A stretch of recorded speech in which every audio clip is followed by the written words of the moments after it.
ಭೀಮಾವಾದ್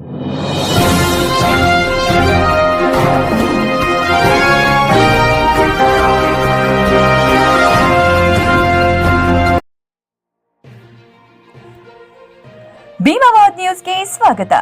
ಜಾಗೆ ಗುರುತಿಸಿಕೊಡಲು ತಾಲೂಕು ದಂಡಾಧಿಕಾರಿಗಳಿಗೆ ಮನವಿ.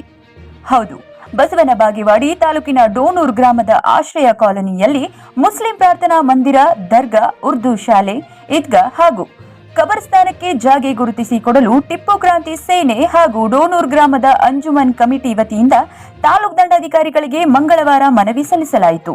ಈ ಸಂದರ್ಭದಲ್ಲಿ ಟಿಪ್ಪು ಕ್ರಾಂತಿ ಸೇನೆಯ ಉತ್ತರ ಕರ್ನಾಟಕ ಅಧ್ಯಕ್ಷ ಕಾಜಂಬರ್ ನದಾಫ್ ಮಾತನಾಡಿ, ಡೋನೂರು ಗ್ರಾಮದ ಆಶ್ರಯ ಕಾಲೋನಿಯಲ್ಲಿ ಮುಸ್ಲಿಂ ಸಮುದಾಯದ ಪ್ರಾರ್ಥನಾ ಮಂದಿರ, ದರ್ಗಾ, ಉರ್ದು ಶಾಲೆ, ಈದ್ಗಾ ಹಾಗೂ ಕಬರ್ಸ್ಥಾನಕ್ಕೆ ಜಾಗ ಗುರುತಿಸಿ ಕೊಡಬೇಕು ಎಂದು ತಾಲೂಕು ದಂಡಾಧಿಕಾರಿಗಳಲ್ಲಿ ಮನವಿ ಮಾಡಿದರು. ಗ್ರಾಮದ ಆಶ್ರಯ ಕಾಲೋನಿಯಲ್ಲಿ ಬೇರೆ ಬೇರೆ ಸಮುದಾಯದವರು ಸ್ವತಃ ತಾವೇ ಜಾಗೆಗಳನ್ನು ಗುರುತಿಸಿಕೊಂಡು ಕಬ್ಜಾ ಮಾಡಿಕೊಂಡಿದ್ದಾರೆ.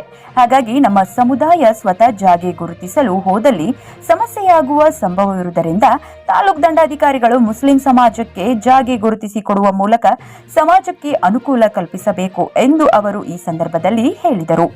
ಈ ಸಂದರ್ಭದಲ್ಲಿ ಅಮೀನ್ ಸಾಬ್, ಹುಡೇದ್ ಗಡ್ಡಿ, ನಾಸೀರ್ ತಾಂಬೋಳಿ, ಅಬೀದ್ ತಾಂಬೋಳಿ, ಬಂದೆ ನವಾಜ್ ಸತಾರ್, ಮೆಹಬೂಬ್ ಸುತಾರ್, ರೆಹಮಾನ್ ಮುಲ್ಲಾ, ಹಾಶಿಮ್ ಸಾಬ್ ಸುತಾರ್, ಸುಲೇಮಾನ್ ಗೌಂಡಿ, ಅಬ್ಬು ಸಾಬ್ ಮುಲ್ಲಾ, ಇಸ್ಮಾಯಿಲ್ ಮುಲ್ಲಾ ಹಾಗೂ ಇನ್ನಿತರರು ಇದ್ದರು.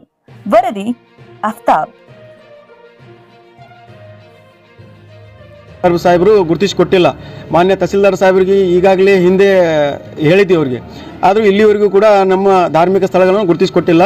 ಈಗ ಊರವರು ಮತ್ತು ಹಾಗೂ ಸಂಘಟನೆಯವರು ಎಲ್ಲರೂ ಸೇರಿ ಮಾನ್ಯ ತಹಸೀಲ್ದಾರ್ ಸಾಹೇಬರಿಗೆ ಒಂದು ಮನವಿಯನ್ನು ಕೊಟ್ಟಿದ್ದೀವಿ. ಅಲ್ಪಸಂಖ್ಯಾತರ ಧಾರ್ಮಿಕ ಸ್ಥಳಗಳಾದಂಥ ಮಜೀದಿ, ದರ್ಗಾ, ಕಬ್ರಸ್ತಾನ, ಈದ್ಗಾ ಇವೆಲ್ಲವನ್ನು ಏನೈತಲ್ಲ ಗುರುತಿಸಿಕೊಡಬೇಕು. ಯಾವುದೇ ರೀತಿ ಇಲ್ಲ. ಈಗ ಊರವರು ಮತ್ತು ಹಾಗೂ ಸಂಘಟನೆಯವರು ಎಲ್ಲರೂ ಸೇರಿ ಮಾನ್ಯ ತಹಸೀಲ್ದಾರ್ ಸಾಹೇಬರಿಗೆ ಒಂದು ಮನವಿಯನ್ನು ಕೊಟ್ಟಿದ್ದೀವಿ. ಅಲ್ಪಸಂಖ್ಯಾತರ ಧಾರ್ಮಿಕ ಸ್ಥಳಗಳಾದಂಥ ಮಜೀದಿ